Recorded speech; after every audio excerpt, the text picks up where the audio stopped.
Hello and welcome to our unit over nomenclature. At this point, you should have your polyatomic ions memorized, and if not, you need to work on that immediately. You will need your periodic table for reference for all the videos in this unit as you take your notes. The governing body responsible for chemical nomenclature is the International Union of Pure and Applied Chemistry, or the IUPAC system. There are two major divisions of the IUPAC system. First, there is organic nomenclature. This involves elements containing carbon bonded with hydrogen, oxygen, nitrogen, and sulfur. This is beyond the scope of our class and is a college course. Then there is inorganic nomenclature, which is everything else and is divided into three categories: covalent or molecular compounds, ionic compounds, and acids.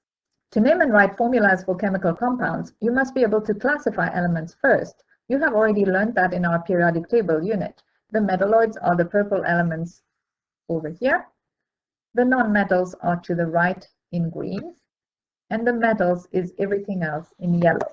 Metals make up most of the periodic table. Most elements exist as part of molecules or covalent compounds or as ionic compounds. Only noble gases truly exist in their elemental monoatomic form in nature. How do we name monoatomic elements? We just name them as they appear on the periodic table. So for example, Na is sodium, F is fluorine, etc. We name diatomic elements just the same. There are 7 of them which you need to memorize. They are hydrogen, oxygen, bromine, iodine, fluorine, chlorine, and nitrogen. A useful acronym for remembering them is I bring clay for our new hut. So iodine will be I2. Bromine Br2, chlorine Cl2, fluorine F2, oxygen O2, nitrogen N2, and hydrogen H2. Monoatomic ions are atoms that have lost or gained electrons. Again, this is review. The cation usually comes from a metal and electrons have been lost. We name them by writing the element name followed by the word ion. So for example, the K plus ion is the potassium ion. Anions usually come from non-metals. Electrons have been gained. Element suffix is changed to "ide." So S2- is sulfide. Now, we can also say the sulfide ion. Remember, cations and anions are all ions. So we recognize negative ions because of the "ide" ending, but it is still the sulfide ion. Polyatomic ions are 2 or more atoms bound in a covalent bond with a charge. You should have memorized these by now. So for example, NO3 with a -1 charge is nitrate, and PO4 with a -3 charge is phosphate. The oxidation state refers to the charge on an ion. It is the degree to which an atom is oxidized when an ion is formed, or how many electrons have been taken away. In an unbound neutral element, the oxidation state is 0. So for example, a neutral sodium atom will have a charge of 0. If the element is diatomic, it is also 0. So all the diatomic elements will also have an oxidation state of 0. In a monoatomic monovalent ion, it is equal to the net charge on the ion. What does that simply mean? Sodium with a charge of +1 has an oxidation state of 1. Chlorine with a charge of -1 has an oxidation state of -1. Magnesium +2 and sulfur -2. The sum of the oxidation states of the atoms in a compound is 0, and that is because compounds are neutral. So for example, in sodium chloride, sodium is +1, chlorine is -1, and that makes it 0 when we add them up. In magnesium sulfide, we have magnesium as +2, sulfur is -2, so the charges balance out, and we also get 0 when we add them up. The sum of the oxidation states of the atoms in a polyatomic ion is equal to the charge on the ion. We will not go into the details of how to work that out. That is for a later unit. Now let's talk about multivalent ions. If an atom has no consistent charge, meaning that it loses or gains a variable amount of electrons in chemical reactions, it is said to be multivalent. Elements in groups 3 to 12 and 14 are multivalent. Here they are on the periodic table, groups 3 to 12 and group 14. They form at least 2 or more different ions. When written, the oxidation state is given in Roman numerals following the cation, and it is written in parentheses. This is called the stock system. For example, copper can be copper 1, so copper with Roman numeral 1 has a charge of +1. Or it could be copper 2, so copper with Roman numeral 2 has a charge of +2.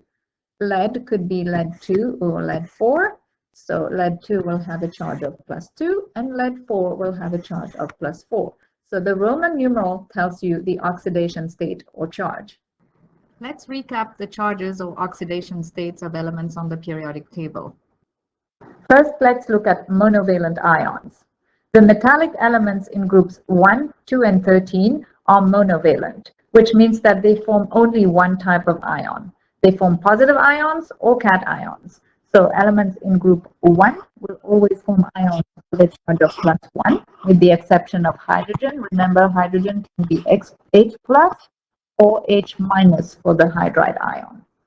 Elements in group 2 will always form ions with a charge of +2, and the metallic elements in group 13 will always form ions with a charge of +3. So boron, not being a metal, will not be included there.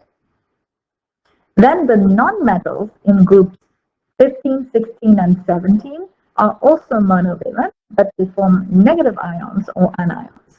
The nonmetals in group 15 will form ions with a charge of -3. The nonmetals in group 16, -2, and the nonmetals in group 17, -1. Let's now look at the multivalent cations. Since they are cations, they are positive and they are from metallic elements. Multivalent means that they form more than one type of ion. So where are these multivalent cations located? They are from the elements in the D block of the periodic table over here. There are 3 exceptions in the D block. Zinc is monovalent with a charge of +2, cadmium also +2, and silver +1. So then if we go to group 14, the 2 multivalent elements you need to know about here are tin and lead. Those 2 are also multivalent. Finally, in group 15, we have antimony and bismuth. Ionic compounds are composed of a cation, usually coming from a metal, written first, and an anion, usually coming from a nonmetal, written second, and they are joined by strong electrostatic forces.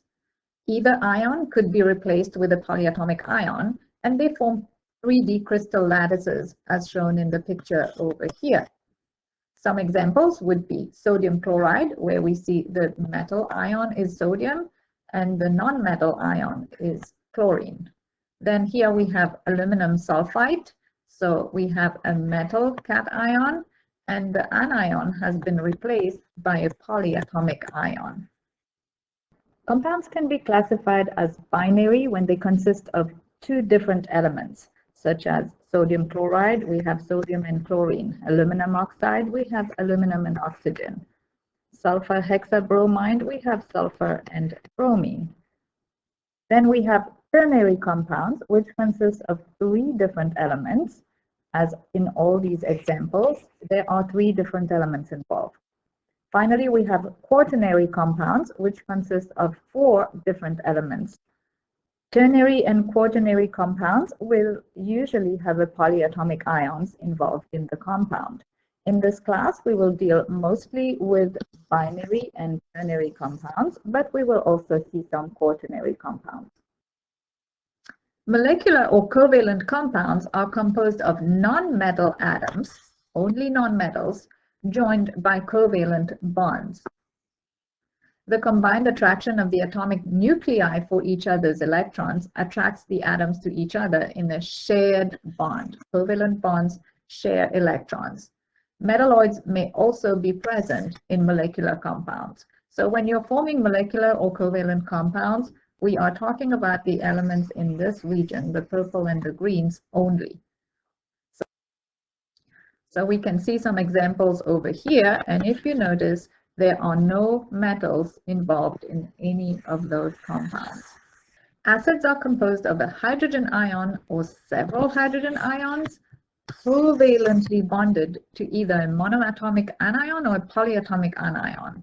So for example, HF, which is hydrofluoric acid, has your hydrogen ion here bonded to a fluoride anion. Then if we look at one with a polyatomic ion, we could have H2SO4. We have two hydrogen ions bonded to the sulfate polyatomic anion. It is really important that you realize that acids are classified as covalent compounds also. Now, water, H2O, has hydrogen in it. It is not an acid. Water is just classified as a covalent compound. Bases are ionic compounds composed of a cation and the hydroxide anion. So for example, we have NaOH, we have the cation sodium followed by the hydroxide anion. Or we have calcium hydroxide, the cation is calcium followed by two hydroxide anions. One exception is ammonia. Ammonia has the formula NH3, so it is composed of nonmetals only, so it is classified as covalent, not ionic like all the other bases. However, ammonia is also classified as a base because when bubbled through water, it forms ammonium hydroxide. So now we have the OH associated with ammonia, which classifies it as a base. Make sure you note that exception. This concludes our video for today. Come to class prepared with good notes.